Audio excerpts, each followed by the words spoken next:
హల్లెలూయా. సంతోషంగా ఉన్నవారందరూ గట్టిగా చప్పట్లు కొట్టి దేవుని స్తుతిద్దామండి. హల్లెలూయా. నిజంగా ఎంతమంది సంతోషంగా ఉన్నారు? మీ చప్పట్లలో హుషారు, జోరు ఇవన్నీ కనిపిస్తాయి. ఈ ఎండలో ఎలా అని అనుకుంటున్నారా?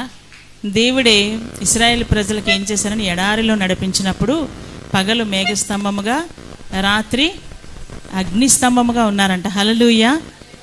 మన విశ్వాసం ఏమవుతుందంటే చల్లగా వాతావరణం చేసేస్తుంది. హల్లెలూయా. అబ్బా అని అనుకొని మరి చిరాకు పడుతూ అబ్బా ఏంటి ఎండ అని ఆలోచనలోకి వెళ్ళిపోకుండా మన మనసు దేవునితో ఏకమైపోయింది అనుకోండి, మన హృదయం అంతా దేవుడితో ఉన్నామనుకోండి, ఇవేవి మనకు అనిపించదు. హల్లెలూయా. కనుక దేవుడు మనతో ఉండేటప్పుడు ఆయన రెక్కల క్రింద నీడ మనకు ఉంటుంది. హల్లెలూయా. ఎంతమంది విశ్వసిస్తున్నారండి? హల్లెలూయా. ఆరాధన చేసుకుందాం, దేవుని స్తుతిద్దాం. మనం ఇంకా సుఖమైన పరిస్థితుల్లోనూ మనం ఉన్నాం. అనేక మంది దేవుని కొరకు హతసాక్షులు అయిపోయిన వారు ఉన్నారు.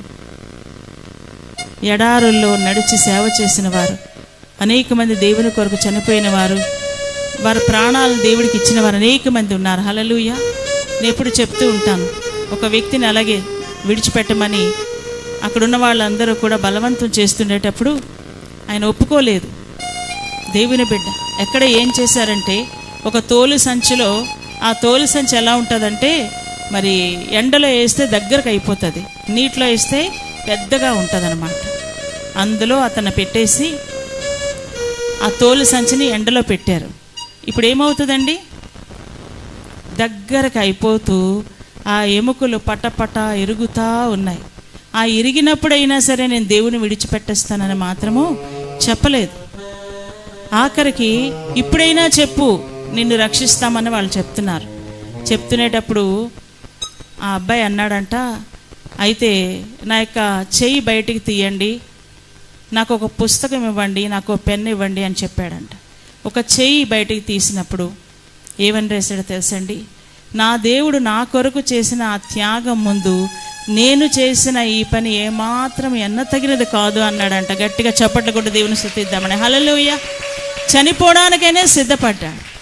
ఈ దినాన చిన్న ఎండ అయితే దేవుడి దగ్గరికి రాము. ఏమంటే దేవుడి దగ్గరికి వస్తే హాని చేసే దేవుడా? దేవుడి సన్నిధిలోనే విడుదల ఉందంటే అక్కడికే రారు.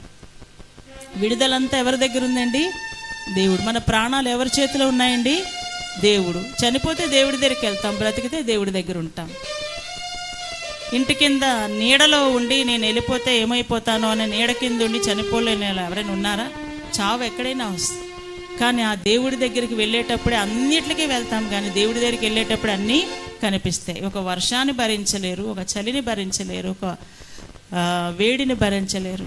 కానీ దేవుని కొరకు మనం ఏం చేయాలండి? దేవుడి విషయంలో మాత్రం అన్నిటినీ విడిచిపెట్టి దేవుడి దగ్గరికి రావాలి. హల్లెలూయా. ఎందుకంటే ఈ లోకంలో వెండి రక్షించదు, బంగారం రక్షించదు, కానీ ఆయన ప్రేమ మనల్ని ప్రతిదినము రక్షిస్తుంది. హల్లెలూయా. వెండి బంగారాల కన్నా మిన్నైనది యేసు ప్రేమ, నా యేసు ప్రేమ. వెండి బంగారాల కన్నా మిన్నైనది యేసు ప్రేమ, నా యేసు ప్రేమ. లోక జ్ఞానమునకు మించిన ప్రేమ, లోక జ్ఞానమునకు మించిన ప్రేమ లోకస్తులు ఎవరు చూపలేని ప్రేమ, లోకస్తులు ఎవరు చూపలేని ప్రేమ. వెండి బంగారాల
వందనం, యేసయ్య వందనం, పరిశుద్ధాత్మ తండ్రి వందనం. అదే ప్రార్థనార్థం మోకరిద్దాం. కొంచెం సమయం ప్రభుని ఆరాధన చేద్దాం, స్తుతిద్దాం, ఆయన నామాన్ని గణపడదాం, ఆయన చేసిన మేళ్ళని బట్టి కృతజ్ఞతాస్తుతులు చెల్లిద్దాం. హల్లెలూయా. ఆ దేవుడు ఎంత మంచి దేవుడు అంటే మనం ఎంత కీర్తించినా, ఎంత స్తుతించినా, ఆయన ఎంత పొగిడినా ఆయన రుణం తీరలేదు. ఆ దేవుని ఆరాధన చేద్దాం, స్తుతిద్దాం. హల్లెలూయా.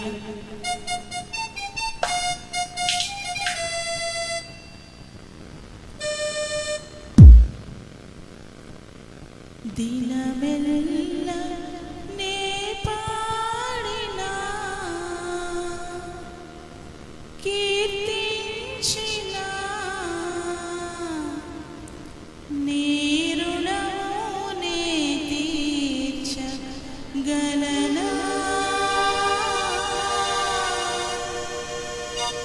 కొనియాడి పాడి నీ సాక్షిగానే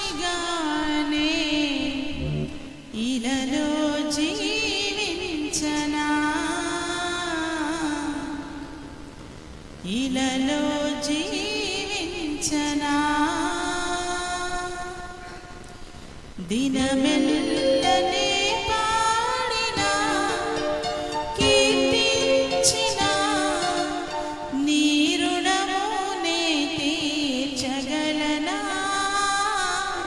కొనియాడి పాడి నీ సాక్షిగానే ఇలలో జీవించనా, ఇలలో జీవించనా. నా బలహీనతయందు నా సిలువను మోస్తూ తిరుమోలి నేను నడిచెదను. నా బలహీనతయందు నా సిలువను మోస్తూ తిరుమోలి నేను నడిచెదను.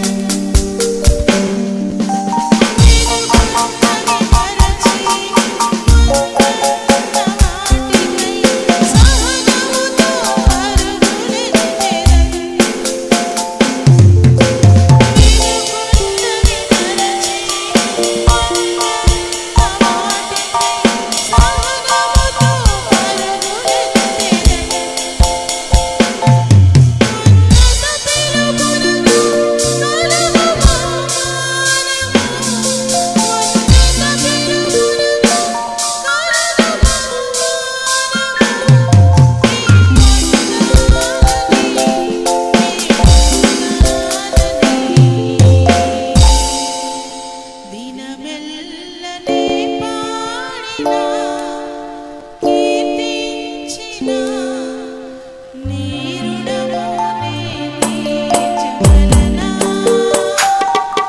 కొనియాడి పాడి నీ సాక్షిగానే ఇలలో జీవించనా, ఇలలో జీవించనా.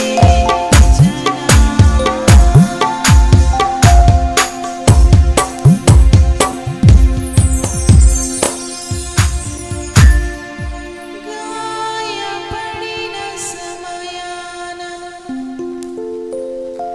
మంచి సమరయునిలా నా గాయాలు కడిగిన దేవా. గాయపడిన సమయాన మంచి సమరయునిలా నా గాయాలు కడిగిన దేవా. ఆకలైన వేళలో ఆహారమిచ్చి నన్ను పోషించినావు దేవా.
నిలువు మోకాలు వేసి రెండు చేతులు పైకి ఇంకా దేవుని ఆరాధించాలి, స్తుతించాలి అనుకున్నవారు నాతో ఏకీభిస్తూ దేవుని ఆరాధించండి. హల్లెలూయా.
మనసారా చప్పట్లు కొట్టి దేవుని స్తుతిద్దామని. హల్లెలూయా.